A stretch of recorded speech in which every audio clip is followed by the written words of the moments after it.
Thursday, the 21st of October, and the time is 6 p.m. This is Squarebox TV broadcasting to you from Houghton Estate, Johannesburg. PRASA infrastructure remains in tatters even after months of promises from the newly elected PRASA CEO, Mr. Matthews. This is one of metro rail stations in Johannesburg.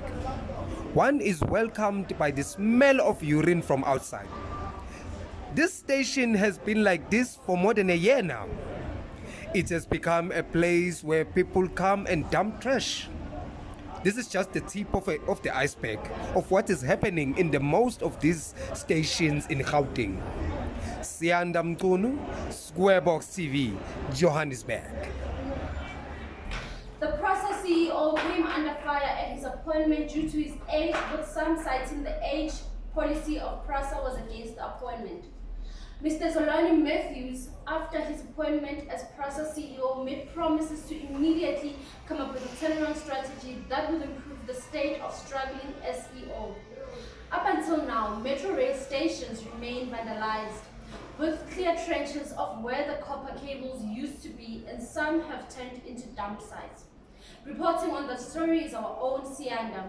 I will now turn to Siyanda reporting on location in Bloemfontein. Over to you, Siyanda. Thank you, Sime. As you can see, guys, behind me, the trains are on a standstill for months now, and the commuters have been left stranded. And guys, there is no clear indication of whether they are going to operate again. You know, Tina, guys, as the Squarebox TV, we've been standing here for almost 3 hours now, and we saw just one train passing. One has to wonder whether PRASA has the capacity to turn things around. Siyanda Mkunu, Squarebox TV, Bloemfontein, Johannesburg. Back to you, Simo Lapo, Sbtvnews.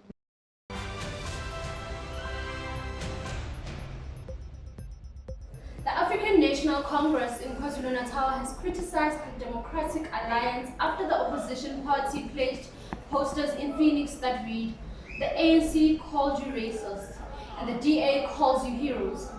The posters went up in Phoenix, north of Durban, on Monday. The area has been a hotbed of racial tension since July, when riots hit KwaZulu-Natal and Gauteng. Phoenix made national headlines after community members set up patrols in the neighborhood in response to the looting and violent unrest in parts of KwaZulu-Natal. At least 36 people lost their lives in the area during the unrest.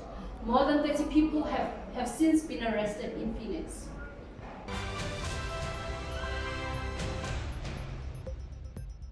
Since last week, opposition parties continued to punch holes in the performance of the ANC, with small and isolated protests erupting in some villages.